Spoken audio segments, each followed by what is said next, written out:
Young Thug walked out of the longest criminal trial in Georgia history with one job: stay free. Atlanta in Fulton County, and nobody's saying you should. The idea of you guys should try to stay rich, try to stay free. In March 2026, Charleston White says Young Thug walked up on him at Drusky's Miami reunion with his crew and put a 20-year prison sentence on the line to do it. We putting your jail, boy. You ain't finna run around here still representing King Slime with 40 years probation. This is what happened when Young Thug attacked Charleston White in court. The attack. Charleston White had been putting Young Thug on trial for months. Not in a real courtroom, but on the internet. He had built a case. He had made arguments. He had delivered verdicts. Order in court. Jeffrey. For months, White had been the judge, the prosecutor, the bailiff, and the loudest voice in the room. And for months, Young Thug had taken it or appeared to. Then came the weekend of March 28th to 29th, 2026. Drusky, the comedian, hosted a reunion event in Miami. It was called The Could Have Been Love Too. Both men were there. Young Thug had been out of prison since October 2024 on probation following his guilty plea in the YSL Ray Cho case. Charleston White had been at his usual post, publicly calling Thug a rat and a fraud on every platform he could access. At some point that weekend, Young Thug and a group of his associates found Charleston White at the event and approached him. White says he was alone when they came. Sit your lank ass down. Long girl boy, gangster, tough. White went straight to the camera afterward and broke down what was said. They ain't ready for that mate. They hold on. Man, them hoe ass approach me now. Catch the That phrase "we step on" is what White locked on to not just as a threat, but as evidence because Thug did not say I. He said we. Jeffrey Williams, let me explain something to you. You on probation, right? You just approached me, threatening me. Your words was, we step on. Young Thug's probation conditions include an outright ban on any association with criminal street gang members. White's argument, the word "we" in that context is exactly that kind of association in action, but the gang language was only the first issue. Then came the gun. White says one of the associates and Thug's group was visibly armed. Okay, you didn't say I, you made it plural. You said we, so that's in cohorts. I mean a gang. You on probation. He described that associate. Then you had a fella with you that was possessing a gun. You are not supposed to be around with people that had guns. Then came what that associate said while clutching it. Eyewitness, along with other witnesses, saw your friend with the short body with the fat, pudgy stomach that hangs above or over his waistline like a kangaroo pouch. White then made the legal argument in real time, connecting what he saw to what it means under the law. The fat mother clutching the gun. His exact words is, I assumed it was a gun, I think it was a gun, I believe it was a gun. White's response to all of it was the mace. I proceeded to brandish the mace and pull out the mace and say, you to get maced. Other people stepped between them. The physical part ended, but the psychological impact, according to White, did not. When they say we step on I was waiting for the lights to go out. I'm not. He was not done unpacking what that moment felt like. When that walked in front of my face and say we step on I knew I was finna see the Lord next. White also says the location of the confrontation was not just Drusky's venue. He claims the event was on or near Federal Aviation Administration property, a private airport. If true, that detail does not just change the setting of the story. It changes the jurisdiction. A threat issued on FAA property does not stay at the local police precinct. It goes federal. White says he has photos of every person who was in Thug's group that night. He says he has video. He says he has witnesses. And starting from the moment the confrontation ended, he made one thing clear. Yeah, no business bother me, but you got the right one, Jeffrey. The right one. Because Charleston White was not about to fight back on the street. He was about to fight back in the system, and he knew exactly how to do it. The legal machine. Charleston White does not handle threats the way most people in hip-hop handle threats. He does not put out a diss track. He does not call his people. He does not slide. Charleston White calls his attorney, documents everything with the precision of someone who has studied the legal system from the inside, and then goes straight to the one institution that everyone in Thug's world fears most, law enforcement. Before the weekend was even over, White was already broadcasting his next move, and it was not a threat. It was a step-by-step breakdown of exactly how he was going to dismantle Young Thug's freedom. I'm contacting my attorney. First thing Monday morning, we will be going to the courts to file a restraining order against you for my protection. And that was just the state-level play. White had a federal angle ready, too. Not only that, I will be contacting the federal authorities because you made a threat while possessing a gun on federal property, a private airport. Monday, March 30th, 2026, White posted a photo of himself standing in front of a police station on Instagram.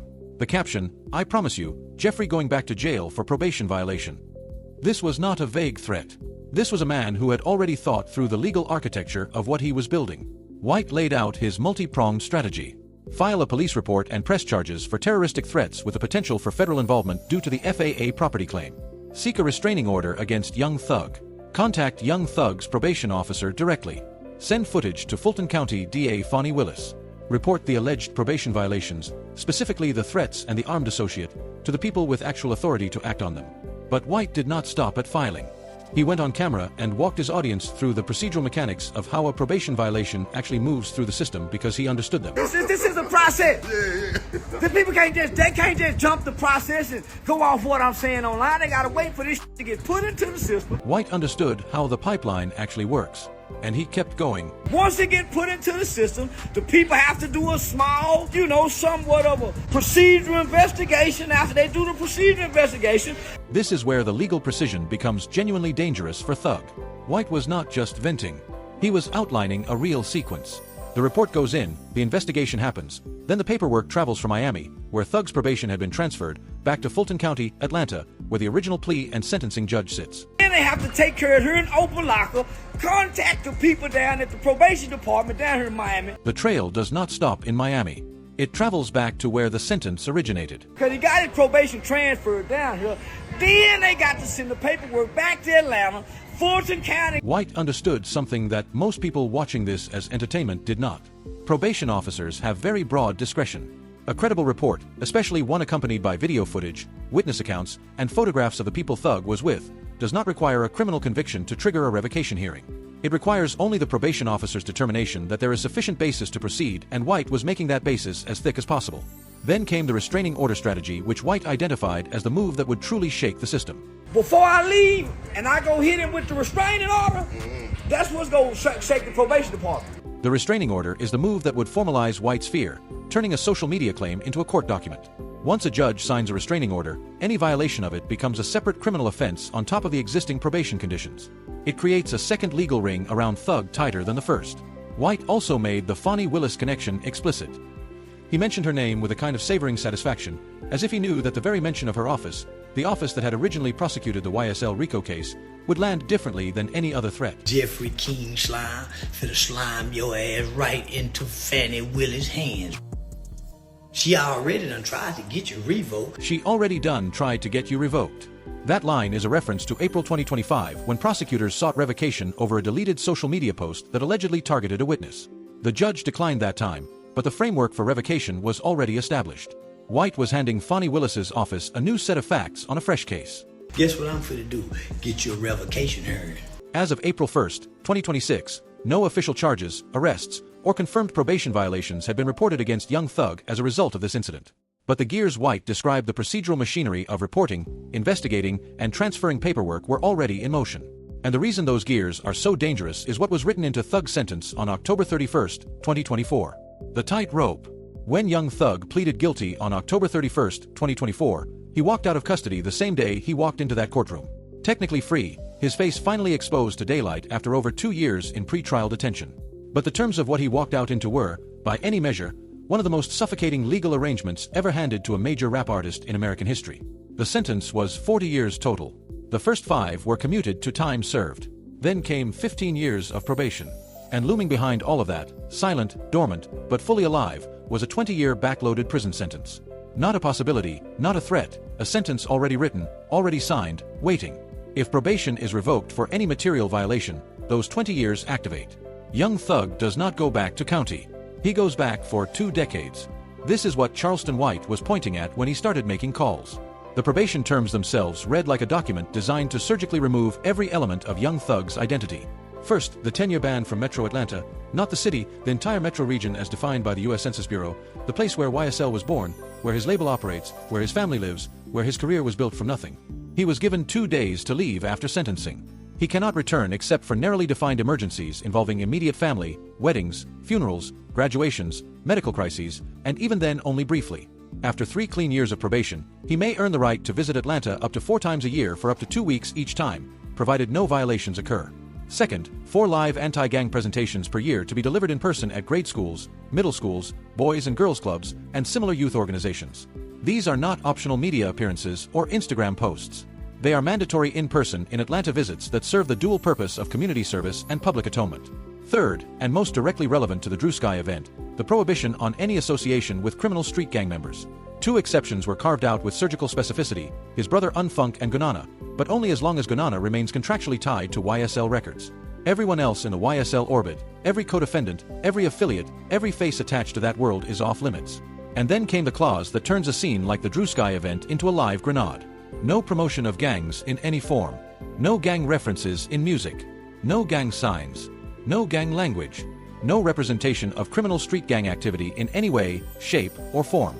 If we step on registers as a gang reference in the ears of a probation officer reviewing a video that is not a gray area that is a direct violation of a written term of his release. Add to that the standard felon conditions, no firearms, including being in the presence of them. Random warrantless searches of his person, home, and vehicle at any time. Random drug testing. Full compliance with every law everywhere at all times.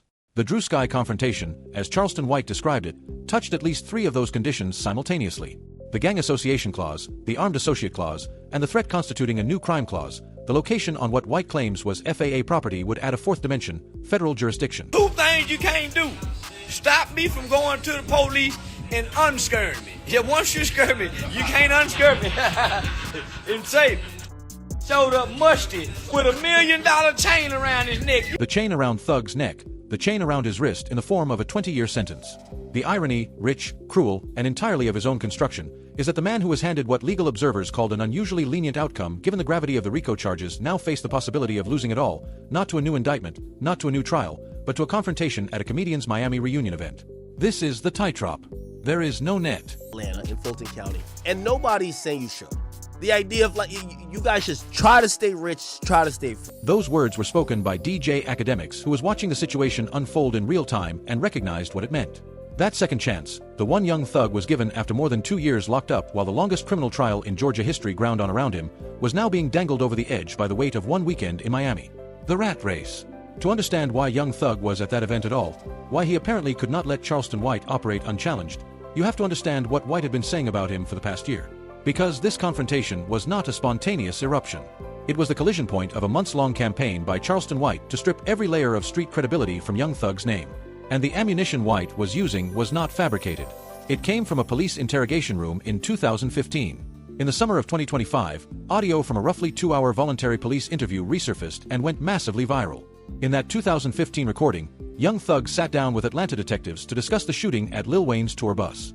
And during that conversation, he named a YSL affiliate, Pee Wee Roscoe, real name Jimmy Winfrey, in connection with selling weed, to Lil Wayne and implied knowledge about the incident. He offered his phone number to continue the conversation. He kept talking. Charleston White heard the audio and reacted the way he reacts to everything without a filter and without hesitation. Ooh, the hip-hop industry is quiet. I'm not finna be quiet. I've been on you ass. Listen, I done got back focused. White's argument was not complicated. Young Thug had spent months publicly castigating Guna for taking an Alford plea in the YSL RICO case in December 2022. A move that let Gunana affirm enough in court for a sentence while not fully admitting guilt and without testifying against anyone. Thug had amplified the Gunana is a rat narrative in interviews and on social media. He even put it in music. And now here was a recording of Thug himself voluntarily in a police interrogation room naming a name. White called it dry snitching. He mocked Thug for knowing his Miranda rights and talking anyway. He called him a hypocrite of the highest order. He framed the entire YSL RICO case as a consequence of Thug's own willingness to engage with law enforcement when it suited him. Thug pushed back on social media. He posted that the interrogation was never used in court against him because it showed him helping his brother, not harming them. He called the narrative distorted. He released a diss track called Closing Arguments, targeting people he considered the real rats, including YSL affiliates Woody and Yakati, while reinforcing his own death before dishonor positioning. Pee Wee Roscoe himself, the man Thug had named in the audio, publicly defended Thug, saying his comments were the kind of non-committal talk expected in an interrogation room and that Thug was clean from a snitching standpoint. But White also brought out what he claimed was paperwork. Court documents from the YSL RICO trial that he said showed Thug had provided information to police around age 17 in connection with a murder case. Thug's defense team had contested this during the trial, arguing that a detective had misrepresented statements made in the back of a police car, but the documents existed. White had them and he was using them in his mock courtroom, the one he had been running for months online. White played both judge and prosecutor. He didn't go up against Fannie Willis.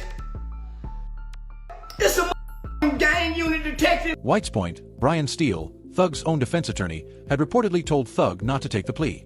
Even the people on Thug's side had given him the right advice. He didn't take it. Jeffrey, why didn't you listen to that white boy? Deep knowing irony of all of it, the detail that makes this feud something more than just a rap beef is what Charleston White says about himself. He does not deny snitching. He has never denied it. He was convicted of first-degree murder as a 14-year-old in Tarrant County, Texas. And during his subsequent interactions with authorities, he cooperated. He has said it on camera, on podcasts, and in YouTube videos. He has embraced the label. He wears it like armor. And he also came to them and said, hey, I'm a snitch. White was talking about himself out loud on camera without flinching. I snitched on somebody before, but it ain't no paperwork. He was a juvenile. He was 14 years old and he had a context for it. White's position. But I snitched when I was a kid. I snitched when I was a little bitty boy when I didn't know the rules. I didn't know no better. Is that his honesty immunizes him. He is not a hypocrite, he argues, because he has never claimed to be anything other than what he is. The hypocrisy in his framing belongs entirely to Thug, who built an empire on a death before dishonor brand while allegedly doing the exact thing he condemned others for doing. The fact that White openly describes himself as someone who will contact police, who will call probation officers, who will file restraining orders, who will send footage to district attorneys, is not a vulnerability in his position. It is the entire point of his position. He has been telegraphing his playbook for years. Young Thug walked directly into it. No felony convictions. Never been to prison.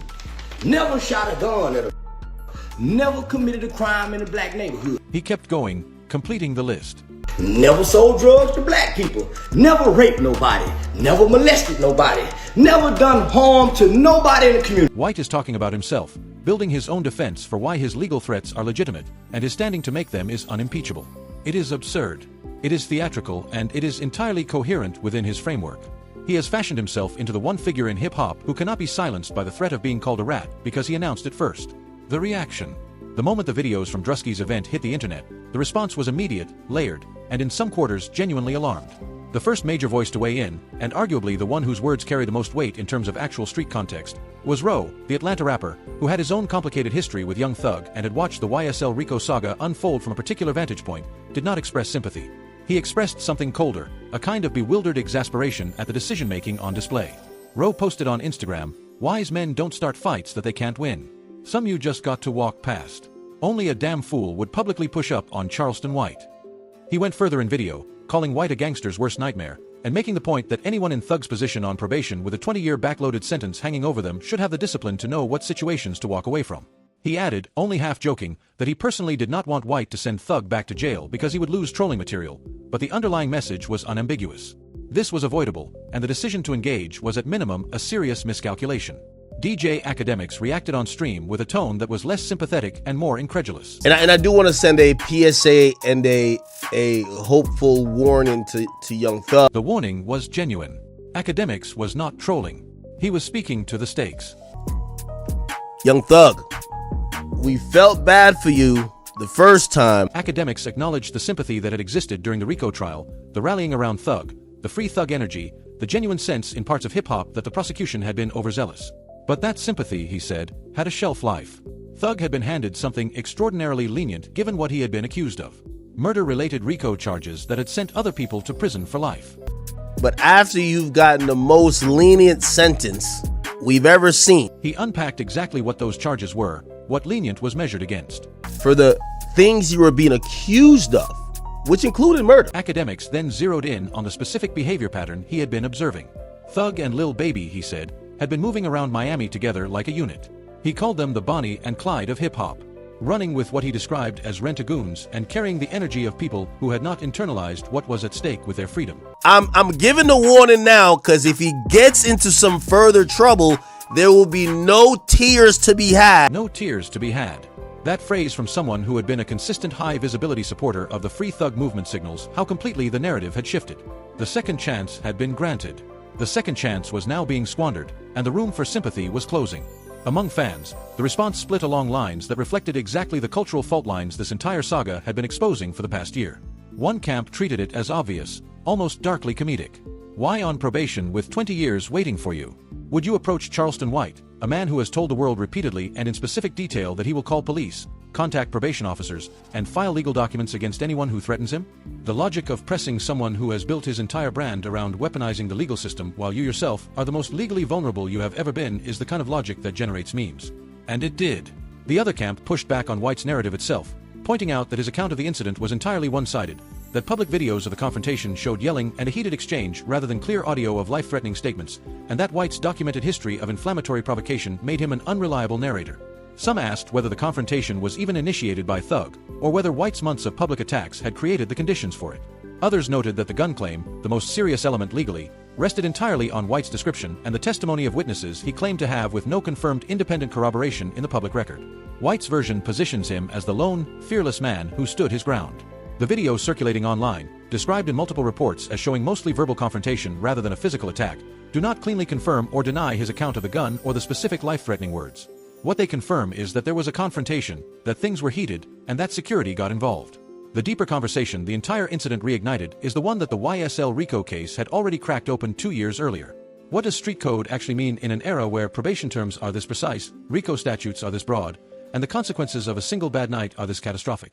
Rose framing, some _ you just got to walk past, is not a celebration of cowardice. It is a practical acknowledgement that the world the YSL Ray Cho case described is not one in which traditional street responses are viable anymore. Charleston White, for his part, kept the pressure building throughout. He posted updates. He described his legal consultations.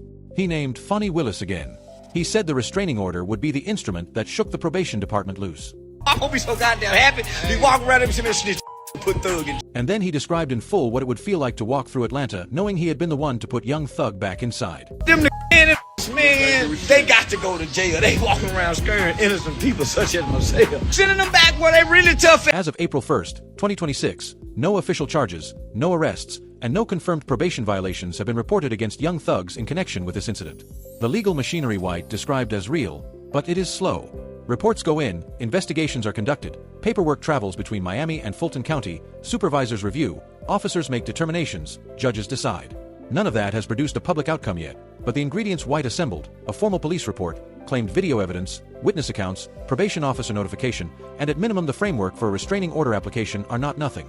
In the context of young Thug's specific probation structure, where the bar for a revocation hearing is not a criminal conviction, but a credible finding of violation, they are not nothing at all. Young Thug has not publicly addressed the incident directly. His side of the story, whatever it is, has not made it into the public record in any verified form. What has made it into the public record is this. A man who spent over 2 years in pre-trial detention, who watched the longest criminal trial in Georgia history collapse around him, who then walked out of a courtroom on Halloween 2024 with 15 years of probation and a 20-year prison sentence that activates the moment he steps wrong. That man, according to Charleston White, walked up on Charleston White at a Drew Sky event in Miami and said, "We step on shit."